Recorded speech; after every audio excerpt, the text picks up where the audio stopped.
Dans le cadre du projet Maglomine, nous souhaitons également mettre en valeur l'apprentissage commun entre des institutions publiques. Pour cela, on a pu concréter une première visite d'études de l'Institut national de jeunesse d'Espagne en collaboration avec le ministère de la Jeunesse et des Sports tunisien.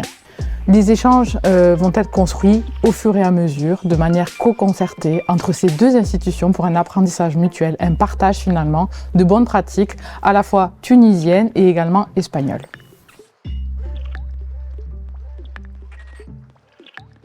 Aujourd'hui, les problèmes, les défis, mais surtout l'opportunité qui représente la jeunesse pour la Tunisie et pour l'Espagne, ce sont des opportunités, des défis qui sont partagés.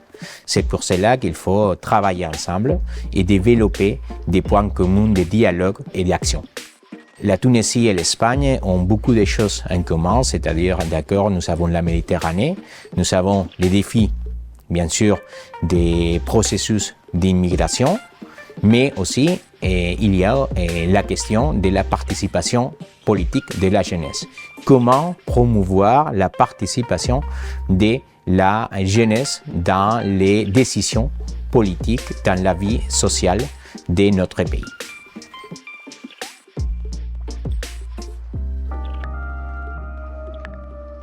Nous, en tant que hauts fonctionnaires, en tant que politiciens, en tant que décideurs politiques, c'est tout à fait impossible d'avoir une politique, une action globale et efficace sans tenir en compte la participation de la jeunesse. Et c'est pour cela que la culture, que les sports représentent des volets fondamentaux pour essayer d'être plus proches et d'établir un fort dialogue.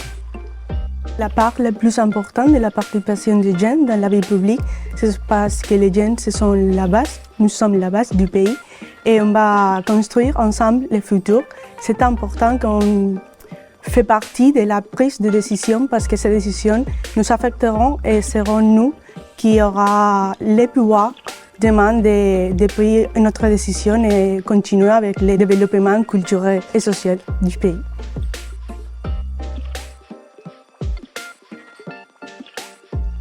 Pour avoir une vraie politique d'inclusion, il faut parler forcément de sport. Le sport, c'est une activité qui peut être pratiquée par n'importe quelle personne.